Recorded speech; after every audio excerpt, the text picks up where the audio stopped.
Okay, so let's say we're programming some drums within Reason, and one of the very popular drum machines is Redrum here, and you can program this drum machine right on the surface here with these buttons here.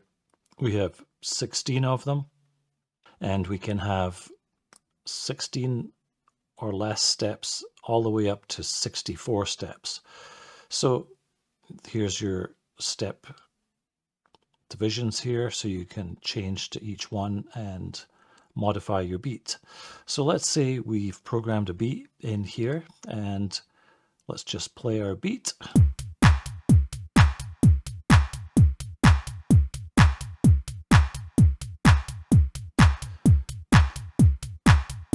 So if I look at the sequencer, obviously we have nothing here at the moment. So we can go back to our redrum machine here. I'm just going to show you what I've programmed here. We have our bass drum, 4 on the floor. We have a clap every second beat.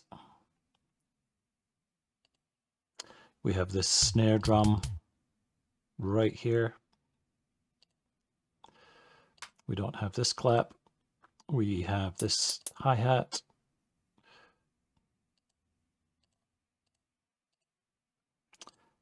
And that's all we have in this beat.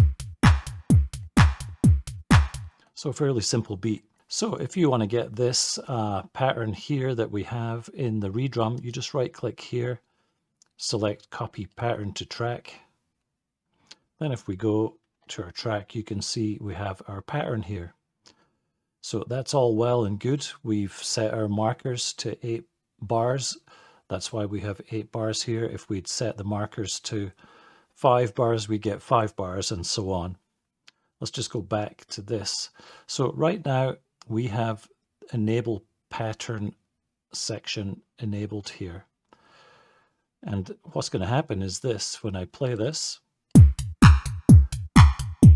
so as you can hear, we're getting double drums. So we have to disable this.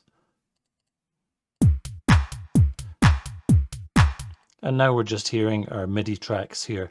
So I'm just going to double click on this to highlight it here in our piano roll. And you can see our drums here, our kick drum, our clap, our snare, and our hi-hats here.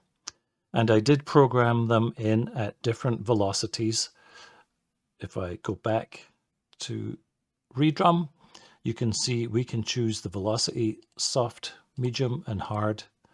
And if I program a note on soft, it has this color. If I program a note on hard, it has this color. On medium, sorry. And if I program a note on hard, it has this darker red color. So that's how I did the velocities. So you can see those velocity changes here and down below. Now, the next step, you may want to separate these drums. If you were programming them in, you might select your track and choose a dub track and double click here to set a new track and then program this lane of drums, whatever that might be, and so on until you've built up your drum beat. Now, if you didn't want to do that, say you'd programmed all your drums on the one track like we have here, then all we need to do is right click on this and extract notes to lanes. And we want to choose this third option here, explode all notes to separate lanes. Click on move, close that, and here we have each drum on a separate lane.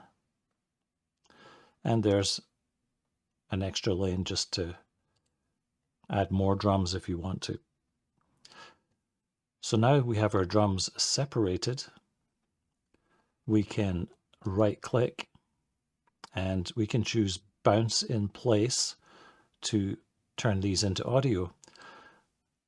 Now what happens if you select all these, right click, bounce in place, it's going to put all of the drums into one audio track.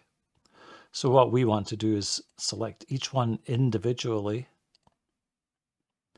and then choose bounce in place. So we have one here. And another one.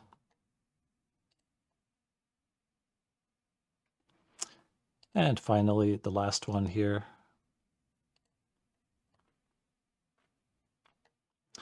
So as it goes, it mutes our original MIDI tracks. And here we have our drum beat in audio. Let's just listen to it.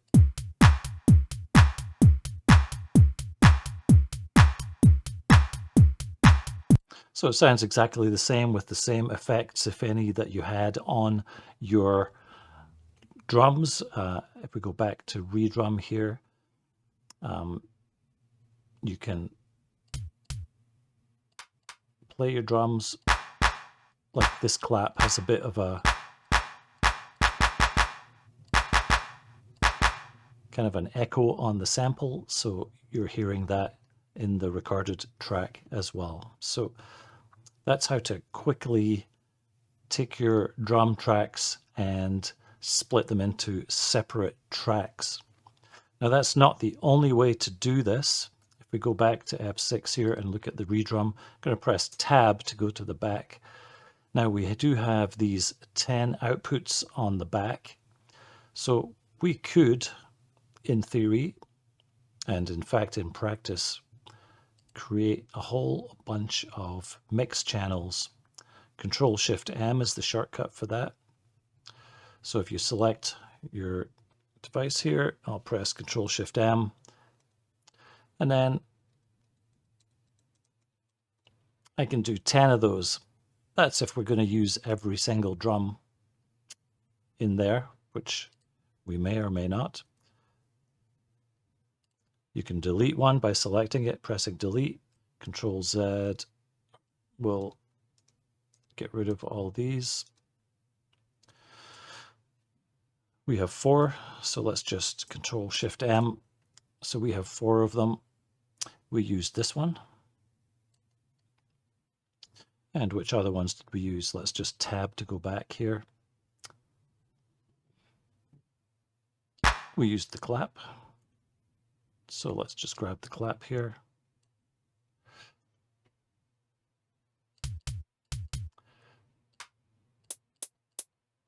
And we used this hi-hat here, number 5.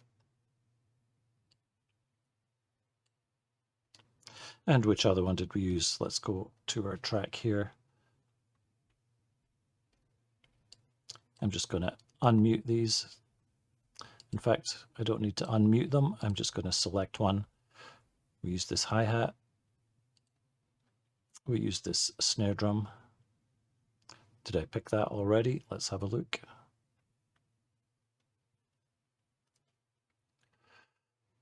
That's this one here, number 3.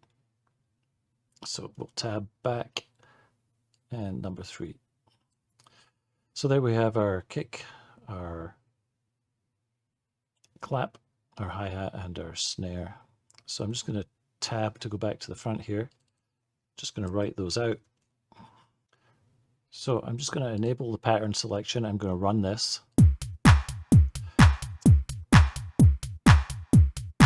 So now you can see that they are all running through these mix channels.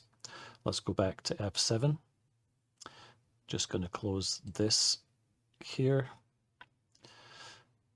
I'm just going to mute these 4 audio tracks for now. I'm going to select this and unmute these clips. I'm going to go back to our redrum and I'm going to disable pattern selection. I'm going to play our tracks. So now you can see they're all playing through these mix channels, but no mix channels are showing up here. So what we have to do here is create some audio channels. So let's create 4 audio channels. And before we do anything, we'll go back here and we'll press record source because we want to pick up the source. And look, our 4 audio tracks are here. Let's just name them.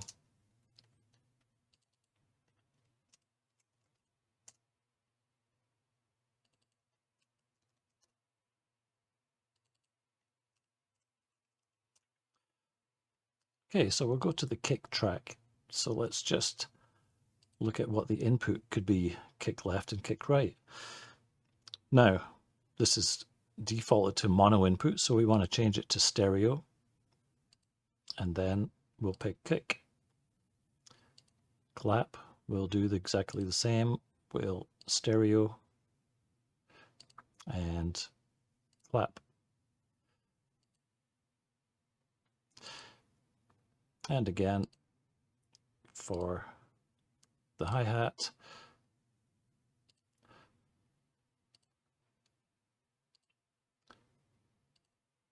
And finally for the snare, if we go to the sequencer, F7, you'll see our 4 audio tracks here. We can arm them for record. So we can see the meters. And let's just play our MIDI. So now you can see we're armed for record. We're all ready to go. So we can go to the start of our track. We can press record.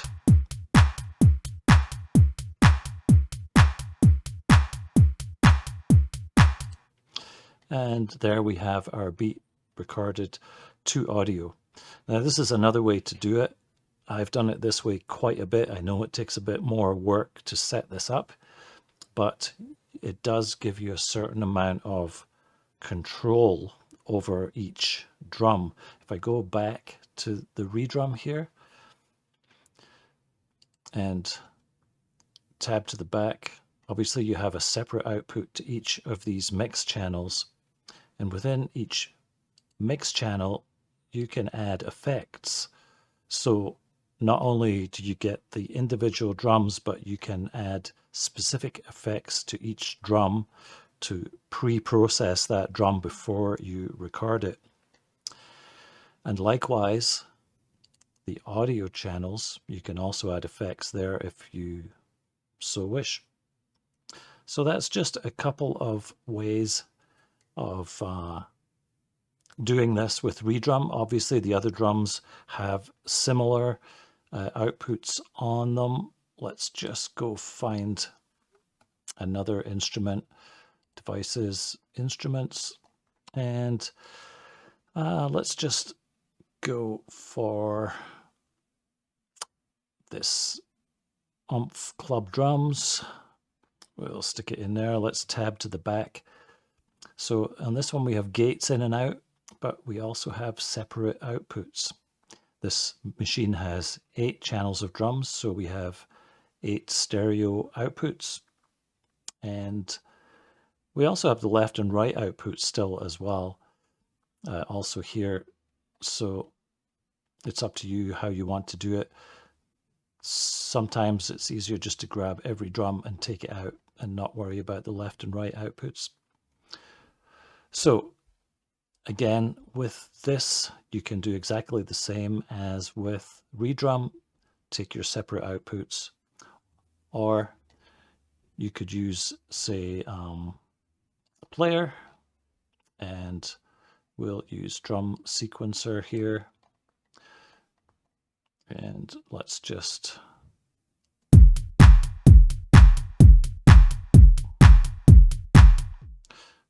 go to our sequencer, and I'm just going to mute this and mute these channels here.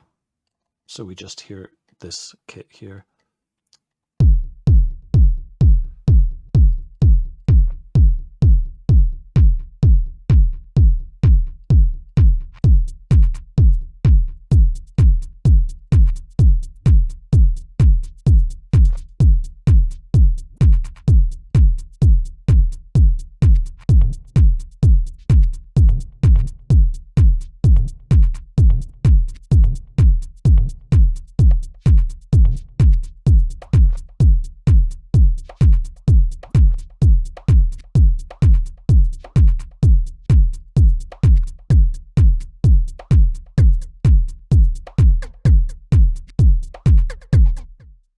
So there we have a basic beat.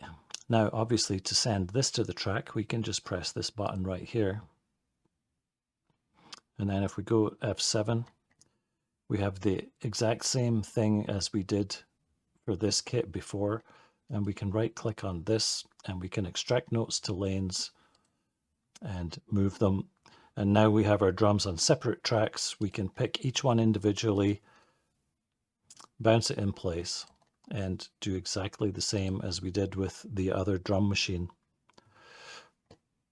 And again, we can also create mix channels and have a separate mix channel for each drum and use our own effects on each mix channel, and then create audio channels to match the mix channels. And just like we did here, we can record those audio channels in our sequencer here. So I hope that's explained some of the ins and outs of recording drums and splitting up your drums to separate tracks. There are other ways to do it, but these are the main ways that I personally do it. And I like the quickest way, which is right click, extract notes to lanes, and then bounce in place. Thanks for watching. Please like and subscribe for more tips like this. Bye for now.